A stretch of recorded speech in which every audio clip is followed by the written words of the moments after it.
njani prej tyre është mungesa e anesteziologëve. Numri i anesteziologëve nëse do të rritet tash, do të jetë rezultat jo i kësaj qeverie, por i qeverisë më parshme, specializimeve të shpallura në kohën kur Ministria e Shëndetësisë është udhëhequr prej Armend Zemajt. Zemaj e pati shpallë konkursin për specializime pas 5 ose 6 viteve mungesë të konkursit. Dhe tash kanë fillu një pjesë e këtyre specializanteve me specializu, me kry provimin specialistik dhe si rezultat tani i kemi edhe disa anesteziolog shtesë. Edhe 30 do t'i bashkohen kontingentit të stafit. Ndoshta si specializant, por si specialist nuk i di sa është numri i atyre që kanë mbetë në Kosovë nga konkursi për specializime nga viti 2021. Ata specialist do të punësohen në Qendrën Klinike Universitare të Kosovës. Por ka dhe probleme tjera, Mimoza. Tazëm në Qendrën Klinike Stomatologjike të Kosovës, është thënë se është hap një shërbim i ri për kurorat të zirkonit. Mirë po deri tani, me staj kam informatat nga burime nga QKSUK-ja, vetëm një person e ka marrë atë shërbim, edhe ajo është një punëtor i SHKUK-s, nuk është një qytetar i thjeshtë i cili e ka kërkuar atë shërbim. Pacientët janë refuzuar me arsyetimin se ende nuk është futur si shërbim në listën e çmimeve nga Ministria e Shëndetësisë. Por edhe tek implantet, vendosja e implanteve ka qenë... Si pas ka vendosur atë falja, si ja bën atë kuror? Nuk e di se si ka përfundu procedura e tina. Apo ishte pilot projekt? Ka mundësi.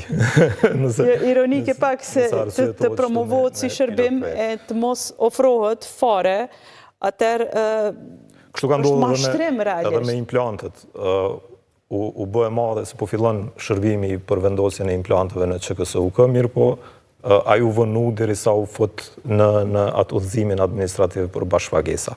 Pra ka, si me thanë, kësi probleme në shumë shërbime tjera, e përmenda edhe shërbimin e kardiologjisë intervente në spitalin e Prizrenit, po ashtu ka edhe në spitalin e Pes, është thënë se po fillon shërbimi laparoskopisë në repartin e urologjisë, mirë po atje mësaj i kam informata ato nuk ka specialist urolog cilët i kryn intervenimet laparoskopike në veshka. Pra, investohet në aparatura, mirë po nuk ka specialist cilët arrin me apliku ato procedurat reja përmes asaj aparaturët të re. Kështu ka shumë probleme në disa shërbime. Gjithherë mungon diçka. Kur ka aparatura, mungon stafi, kur ka staf nuk punojnë aparaturat. Gjithsesi një debat u polemizue sonte u bërë infermierëve. Pati akuza se infermierët janë lënë shumë keq, pavarësisht se kryejnë një pjesë të madhe të punës, ndërsa nga partia që ishte deri tani në pushtet u tha se edhe mjekët ka një pjesë të fajit, pse infermierët janë në këtë gjendje siç janë, se mjekët ikin nga... Që ka rrit paga, se problemi kryesor i infermierëve përveç është dy të qeverisë, që janë përgjegjësi e qeverisë. Pagat e ulta edhe mbi ngarkesa në punë. Do të thotë që Ministria e Financave nuk ka hap numra. Kështu që nuk e di ku me gjetë përgjegjësinë e mjekut, edhe nëse është përgjegjësia e mjekut, është përgjegjësia e menaxhmentit që ka zgjedhur vetë vendosje.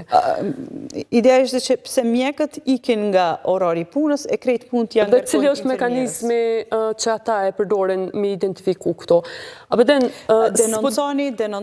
Denonconi ishte përgjigja. Po, dhe janë denoncuar dhe në fund prej 200 ankesave, për shembull me linjen 207-17, diçka falni nuk e mbaj sakt, po kjo është prej ankesave përmes linjes faljas që e kanë.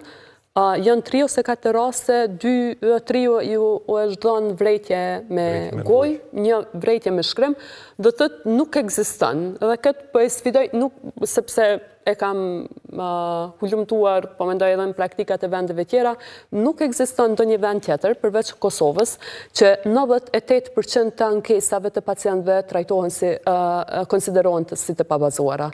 Andaj, kur bën thirrje... Se pa ku a trajtohen? Konsiderohen, jo, dikon kanë qenë... Shqyrtohen, por një dhe po, si pabazuara. Dikon vetëm rreth 60%, dhe kur po them vetëm rreth 60%, nuk është rrshitje, sepse pothuaj se gjysma më smu trajtu fare është numër shumë i madh.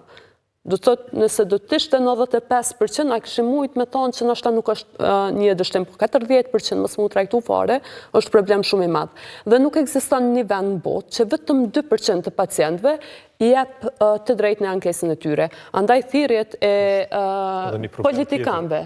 Tek çështja e ankesave, sepse pacientët nuk e dinë as për çka mu anku, sepse mungon një transparencë prej shërbimit spitalor kliniku universitar. Pra, në asnjë klinikë në ÇKU, në asnjë spital rajonal, në për reparte nuk e ki listën shërbimeve cilat ato reparte e kam për detyrë mi adhan pacientit.